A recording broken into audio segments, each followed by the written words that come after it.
So, hi. My name is Fletcher. I am a senior. For my fellow humanities majors in the audience, that means I've been here 4 years. Unfortunately for you guys, this means that the part of my brain that makes up jokes that have nothing to do with Swarthmore has completely atrophied by this point. I apologize to those of you who were expecting political satire, something of this nature. I think Tina Fey is running for president. She's dressed as a sexy librarian for some reason, which is, good for her, good for sexy librarians. People talk about air a lot, which I guess means Flo Rida is going to be instrumental in the upcoming campaign, much like he was in 2000. I love Flo Rida because I'm just looking at sort of opus so far. He's got low, he's got in the air, he's got elevator. There's kind of this altitudinal obsession running through his work. I'm really looking forward to his next single.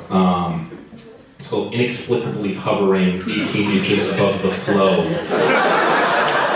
featuring T-Pain. But so basically my understanding of the universe is limited to about 3 miles in any direction from where I'm standing right now. In Swarthmore. It's interesting, I was watching TV in Wharton Lounge the other day. There was a spec there who was, we were watching The Office. She asked me during one of the commercial breaks, so how do you feel about Swarthmore? How do you answer that question exactly? It's like, well, that nice girl you're staying with, who's on the field hockey team, who's trying to get you to come here? She is doing the work of the devil. To replace este locus est. This place is terrible. Have you ever read 120 Days of Sodom by the Marquis de Sade? No? Good. Let's keep it that way. Get the hell out of here and do not come back. I've been trying to figure out what the problem is with this place. And I've sort of come to the conclusion to the question, ecological balance. It's like you got your balanced biosphere. You got little rabbits running around, right? And then you got buffalo or sharks, whatever eats rabbits. And they are keeping the population in check. But then man comes to the forest, takes the rabbits, picks them up, plops them somewhere else, and there's nothing keeping them in control anymore.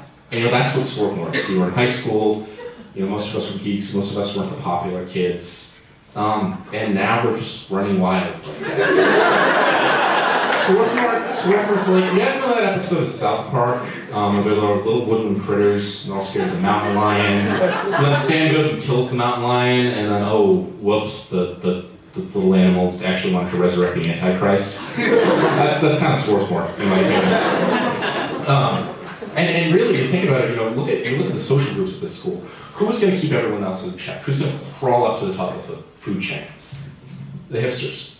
Let's talk about hipsters. The problem with hipsters is that no one cares about hipsters except for hipsters. And frankly, they do not have a versatile enough population to perpetuate themselves more than 2 or 3 more generations. Given 20 years, the barn is just going to be filled with inbred mutant cannibals. All of whom have really strong opinions about Neutral Milk Hotel. And they'll have good taste in clothes, they'll have really cool vinyl collections, but no one really cares what you think when you have 3 independently moving eyes. The frats. I don't know about Phi Psi, but I got a couple of friends at Delta Upsilon, and they are absolutely adorable. Look at Brendan Rourke. Look at this guy. I just give him a hug, what's up with that? You people are thoroughly decent human beings. You should be ashamed of yourselves. Not once while I've been on this campus have I been pranked, punked, pwned, or had anyone draw anything on my face with a Sharpie while I was passed out. You guys are not fulfilling your responsibilities. Your civility and your inclusivity are a disgrace to this institution. Good boy.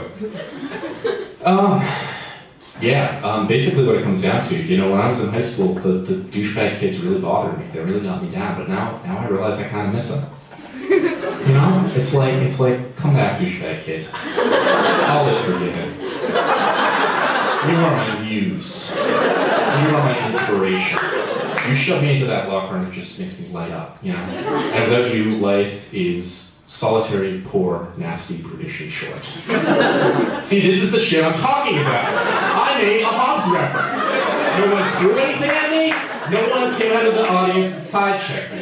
You're dropping the ball, B-Work. You're dropping the ball. So, Halloween's coming up.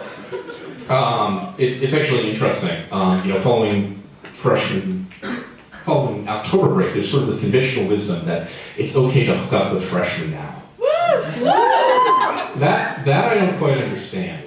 It's not like there's some mysterious overnight transformation that occurs over fall break and they're suddenly adults. It's not like it's their bar mitzvah. It's not like, it's Pokemon and they're Pikachu and then a second later, no, they're Raichu now, so it's not like, little Johnny comes back from break and his friend's like, so what'd you do over break? And he's I made some progress on my midterm paper for poli-sci. I played some Xbox. Now I am a man! Bring me older women. I will taste of their aged flesh like fine wine. Oh yeah, Halloween. This is where I check my notes. What interests me about Halloween and Swarthmore is the sort of transformation from Halloween when you're a little kid. You're a little kid, you go out, eat candy until you vomit and pass out, and you do this well dressed as DW from Arthur. You're in college, you go out, you drink and make out with random strangers until you pass out. All well dressed as DW from Arthur. Only like sexy DW from Arthur. And that's what bothers me. That's what bothers me about Halloween here. It's like this weird sexualization of childhood icons, I don't understand it. It's like, is it some psychosexual identification thing? Is it like some spirit animal thing? It's like I can only commune with my chi and like my internal energy when I'm dressed as Slimer from the real Ghostbusters. I don't know. And I don't know how many of you have been to a Swarthmore Halloween party. It is sort of like a bizarre fever dream. You look over there and there's the Cowardly Lion kind of like making out with Sabrina the Teenage Witch. You look over there and Invader Zim is grinding with Amelia Bedelia. And then you look over there and there's Jigglypuff, and Jigglypuff is all over Marge Simpson, except Marge Simpson is a dude for some reason. And it's all like some horrible fever dream I had. Like, I'm 12 years old, I just watched Cartoon Network for 6 hours. I looked at the lingerie page in the Sears catalog, and then my mom gave me NyQuil. And I'm flipping balls. And the hormones are raging, that's what I see. And, honestly, it's not quite fair, because it's difficult to come up with a sexy cartoon character costume if you're a guy, I tried doing a sexy Super Mario one year. Everyone thought I was Ron Jeremy. I tried going as sexy Alvin the Sexy Chipmunk. People thought I was Justin Timberlake. Actually sort of sums up Justin Timberlake's appeal, I think. So, what do you do? Like shirtless Optimus Prime? Like Sonic the anatomically correct hedgehog? Sexy Count Chocula. That's not a bad idea, actually. All right, that's all I got. Thank you, guys.